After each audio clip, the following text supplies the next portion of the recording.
Welcome everyone.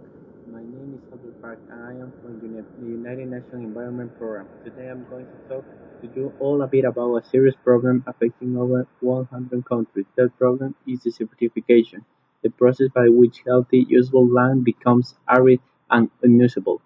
As you may imagine, this process does not happen overnight. It takes many years, in some cases centuries, but it can be stopped, and I'll be talk about how in a moment. First of all, however, let's consider what caused desertification to happen.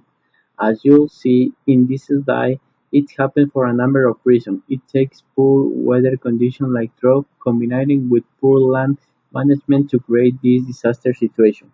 Here's a common scenario. Let's say thousands or millions of people in a particular region or country need trees for construction purposes, for making paper, and for other uses. So, of course, forests get cut down, and however, if the forests aren't replaced, soil that was held in this place by the tree roots get wiped away. This top layer of soil is where plants get nutrients, so if there's no topsoil, plants won't grow without plants holding the earth in place. These areas are also experience more flooding, which destroy even more of the vegetation over time. The land continues to suffer degradation until eventually becomes barren and desert-like. Another contribution factor is overgrazing. An example of this is when people select in a place their livestock, cattle, wool, and sheep eat food grown on the same piece of land year after year, until the minerals in the soil are used up. When that happens, farmers can no longer grow up crops. There are so results that here blows away and farmers have to find other places to live. Not only that, but the cold completes the earth with their hooves so tiny that water from irrigation and rainfall was run off without penetration the ground. And if the land is not irregular properly to the level of salt in the soil can rise. This addition to the degradation of the land. As I say, this is taking place in over 100 countries around the world, and it's a problem that is affecting acres and acres of land. And absolutely, the loss of usable land affects the animals and people who live in this area.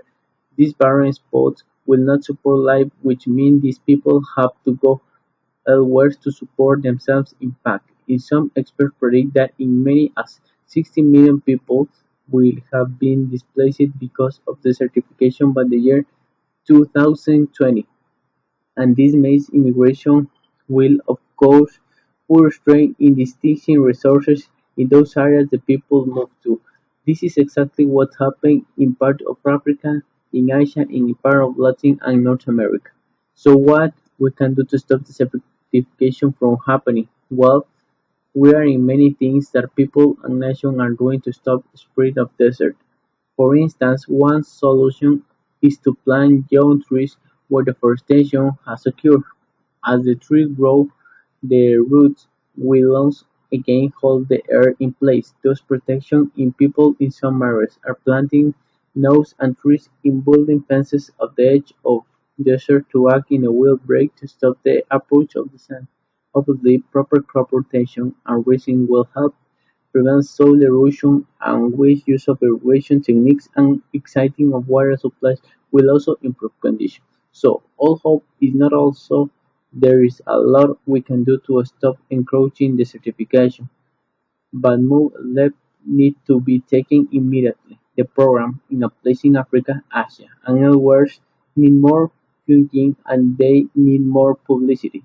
That's one of the reasons that we are here at this conference. Now, if any of you would like to find out more about the certification and what behind done about it, there is many resources available. For instance, you could visit the UNEP website on the website of the USGAs.